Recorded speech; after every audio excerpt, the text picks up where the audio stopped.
કેમ છો વિદ્યાર્થી મિત્રો? તો આજે આપણે પ્રાકૃતિક સંખ્યાઓ, પૂર્ણ સંખ્યાઓ અને પૂર્ણાંક સંખ્યાઓ વિશેની માહિતી મેળવીશું. પ્રાકૃતિક સંખ્યા એટલે કે એકથી શરૂ થતી એકથી અનંત સુધીની સંખ્યાઓને આપણે પ્રાકૃતિક સંખ્યા કહેવામાં આવે છે. જેમ કે અહીંયા આપણે 1, 2, 3, 4, 5, 6 એવી અનંત સુધીની સંખ્યાને આપણે કેવી પ્રાકૃતિક સંખ્યા તરીકે ઓળખવામાં આવે છે. તો અહીંયા આપણને ક્વેશ્ચન થાય કે સૌથી નાની નાનામાં નાની પ્રાકૃતિક સંખ્યા કઈ? તો પ્રાકૃતિક સંખ્યાની શરૂઆત કે એકથી થાય છે, તેથી સૌથી નાની પ્રાકૃતિક સંખ્યા 1 થાય.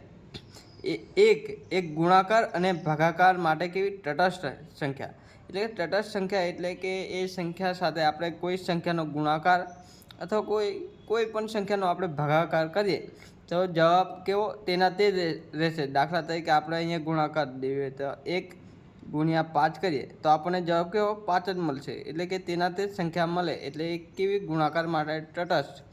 ભાગાકારની અંદર 2 ભાગ્યા 1 કરશું તો આપણો જવાબ કેટલો 2 જ રહેશે. તો અહીંયા ભાગાકાર અને ગુણાકાર માટે જે એક સંખ્યા છે, સૌથી નાની જે પ્રાકૃતિક સંખ્યા 1 એ કેવી તટસ્થ છે. તેવી રીતે અહીંયા આપણે જેવો પૂર્ણાંક સંખ્યા, પૂર્ણ સંખ્યા જોઈએ, એટલે કે શૂન્ય સાથેની જે તમામ સંખ્યાઓને, એટલે શૂન્યથી શરૂ કરીને 1, 2, 3, 4, 5 એવી કેટલી અનંત સંખ્યાઓને આપણે પૂર્ણ સંખ્યા તરીકે ઓળખવામાં આવે છે. તો અહીંયા આપણે ક્વેશ્ચન થાય કે સૌથી નાની જે પૂર્ણ સંખ્યા કહીએ તો અહીંયા પૂર્ણ સંખ્યા 0, કારણ કે અહીંયા 0, 1, 2 0થી કેવું ચાલુ થાય, સ્ટાર્ટ થાય છે, એટલે સૌથી નાની સંખ્યા કેવી, સૌથી નાની જે પૂર્ણ સંખ્યાની અંદર 0 આવે. જે 0 એ સરવાળા અને બાદબાકી માટે કેવું તટસ્થ છે. આપણે કોઈ પણ સંખ્યાનો 0 સાથે સરવાળો કરીએ તો આપણે જવાબ કેવો, જવાબની અંદર કોઈ ફેરફાર ના થાય. દાખલા તરીકે 0 + 25 કરીએ તો અહીંયા આપણે જવાબ તેના તે રહેશે, 25 ના 25.